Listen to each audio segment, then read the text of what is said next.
Magandang araw mulit sa inyo, lalo na sa aking mga followers at sa aking mga kabalen dyan. Magandang araw sa inyong lahat. Ngayon, magluluto naman tayo ng isang recipe na lagi natin din nakikita sa fiestahan o kaya naman kamerong handaan. Ito yung paksiw na lechon.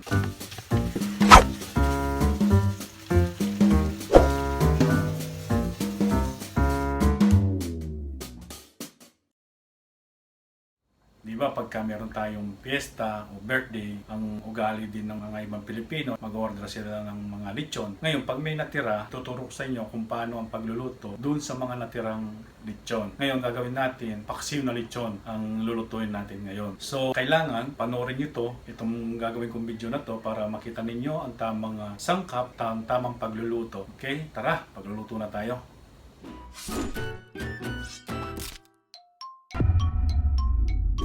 Panoorin nyo hanggang sa dulo. Ito nga pala ang ating gagamitin sangkap dito sa ating paksiw na lechon.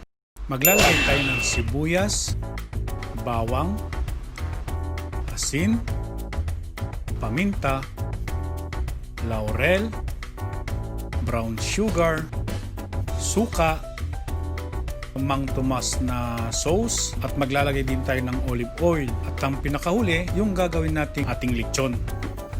Iwain natin itong katamtamang laki.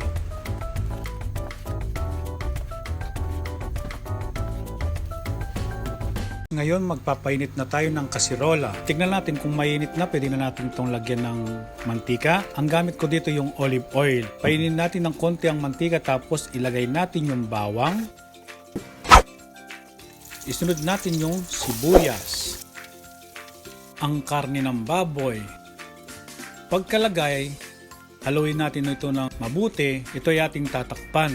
Lulutuin natin ito sa mahinang apoy lamang. At pagkatapos, 1 o 2 minuto at ilagay na natin yung paminta at yung laurel. Yung asin, haluin natin ulit para may mix ito. Yung linagay na unang sangkap. Tatakpan ulit natin ito.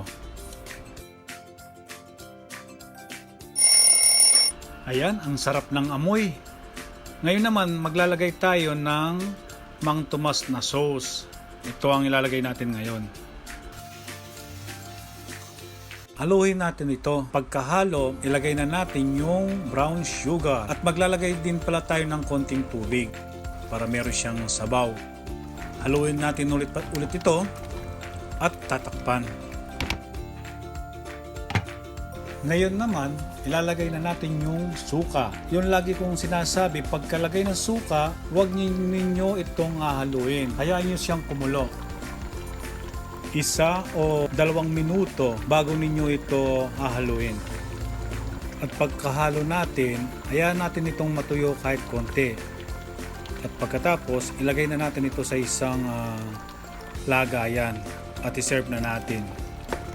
So, ayan, luto na ang ating paksiw na lechon.